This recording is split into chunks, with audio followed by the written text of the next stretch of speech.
It is September 27. Today's devotion, Paul in Rome, for lesson Acts 28 and verse 16, which reads, Now when we came to Rome, the centurion delivered the prisoners to the captain of the guard, but Paul was permitted to dwell by himself with the soldier who guarded him. At Rome, the centurion Julius delivered up his prisoners to the captain of the empire's guard. The good account which he gave of Paul, together with the letter from Festus, caused the apostle to be favorably regarded by the chief captain, and instead of being thrown into prison, he was permitted to live in his own hired house. Although still constantly chained to a soldier, he was at liberty to receive his friends and to labor for the advancement of the cause of Christ. Many of the Jews who had been banished from Rome some years previously had been allowed to return, so that large numbers were now to be found there.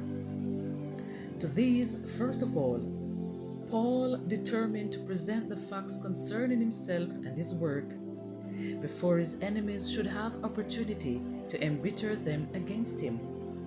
3 days after his arrival in Rome, therefore, he called together their leading men and in a simple, direct manner stated why he had come to Rome as a prisoner.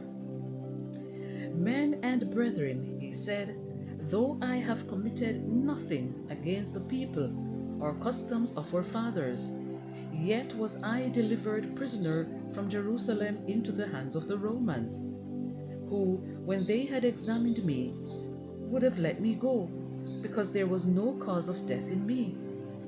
But when the Jews spake against it, I was constrained to appeal unto Caesar. Not that I had aught to accuse my nation of. For this cause therefore have I called for you, to see you, and to speak with you, because that for the hope of Israel I am bound with this chain. Who can measure the results of the world of Paul's life work? Of all those beneficent influences that alleviate suffering, that comfort sorrow, that restrain evil, that uplift life from the selfish and the sensual, and glorify it with the hope of immortality. How much is due to the labors of Paul and his fellow workers?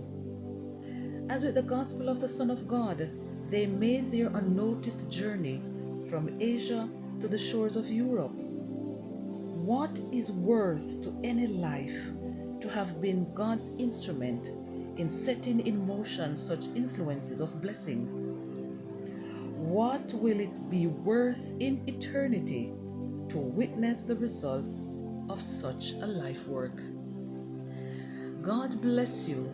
Wonderful, beautiful, restful, peaceful Sabbath day to you. Family, friends, and loved ones, let us think on these things, and let us go fearlessly go, and stand like the brave with thy face to the foe. God bless you as we think on these things. Have a wonderful day.